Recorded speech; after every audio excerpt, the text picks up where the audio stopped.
Now we're going to go to the M14 rifle, another popular weapon of choice, with provided imagery here of the soldier's uniform, grenade, ammo packet, duffel, and the gun itself here, lying on the ground, waiting for suit up.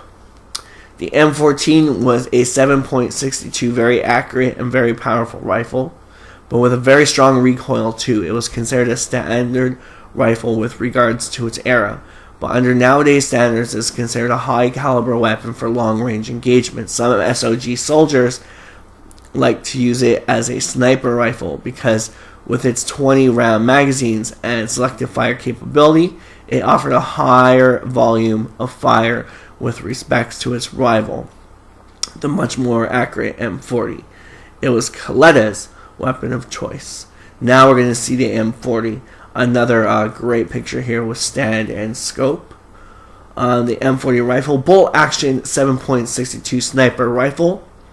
It was an extremely accurate rifle with regards to its era. Simple to use and reliable under any situation. It is still used nowadays by law enforcement and military. It was only issued to qualified snipers. The night vision sight PVS2, aka Starlight Scope, and we get a nice picture here of a slightly Jesse Ventura-esque soldier holding one of these mounted night vision scopes with a photo of what the scope kind of looks like when you're looking through it. Very bulky. The used passive night vision devices for the first time during the Vietnam War. The vision offered by the instrument was black and green. Those very night vision devices, huge, heavy, and with a very bad definition, raised very different opinions between soldiers. Most found them useless, while a minority of marksmen and snipers said they were essential. Since then, the U.S. invested a lot of money to develop this technology and become the worldwide leader in night vision technology usage. The M60, oh my god, there it is. Another Rambo weapon of choice here, mounted M60.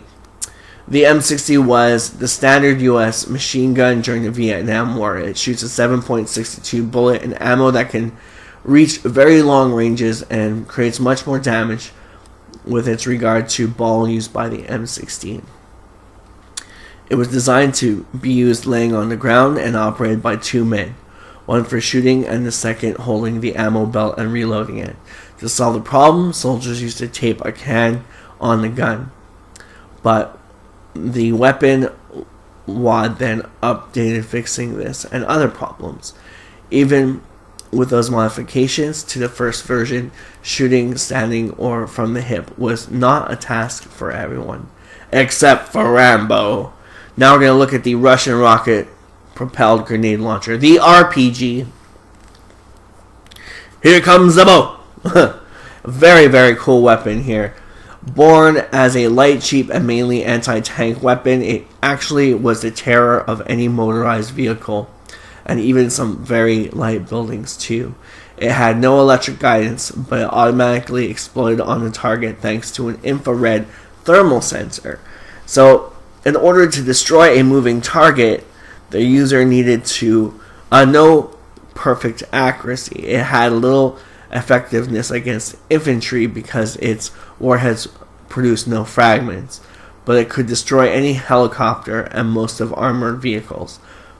So much so that it was a widespread weapon that any U.S. vehicle was considered at risk at the simple sight of a single vehicle with an RPG range. Just like the AK, the RPG is still a current weapon and is still used nowadays as then, using the very same tactics and given the very same results. Very cool picture there, Wallace included. As well here, well, that one with a Vietcong enemy in the jungle, wielding for attack. He also gives us some photos of Hueys here, because we're going to talk about the Huey next. 3 great Huey photos. The Huey helicopter for infantry transportation. Helicopters' usage gave to infantry movement skills they had never had before, and the Vietnam War was fought using brand new tactics. The first Viet Cong attacks were some plainly suicidal missions, with the only goal of giving the Vietnamese general some intel about the real U.S. capabilities, with the purpose of planning a strategy for the future. The Huey used to mount 2 machine guns, each side operated by hands, but they couldn't fire straight in front of the vehicle. Gunship version, with gunship shown here, of the Huey helicopter. It was nothing but a standard Huey equipped with some extra weapons, heavy machine guns, rockets, etc.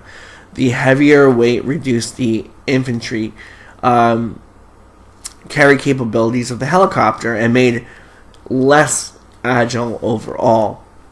After the end of the war, the Huey was upgraded with 2 engines instead of 1, becoming more reliable in any situation.